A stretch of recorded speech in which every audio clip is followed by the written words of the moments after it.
Maangas ang dating ng mga sakyan sa Egypt na pwedeng i-drive sa ibabaw ng tubig. Sa Spain naman, dinarayo ang almond trees na maagang namukadkad. Papasada ng UB Express overseas.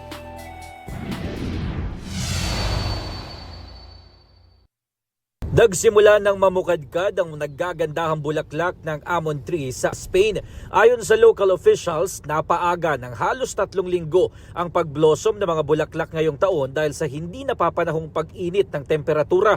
Isa raw sa mga dahilan niyan ang climate change o pabago-bagong klima. Dahil dyan, maaga ring dumagsa ang mga turista at ilang residente para kuhanan ng litrato ang mga bulaklak ng almond trees.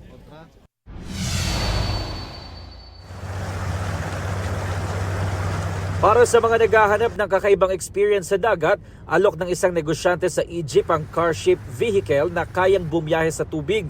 Yan ang Jet Car Chrome. Ang disenyo at pagmamaneho niyan, malakotse rin.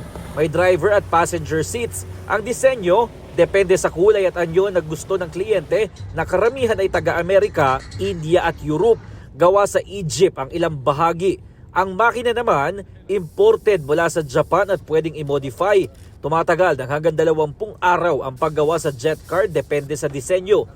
Ito ang unang balita, Jomer Apresto para sa GMA Integrated News. Igan, mauna ka sa mga balita, mag-subscribe na sa GMA Integrated News sa YouTube para sa iba't ibang ulat sa ating bansa.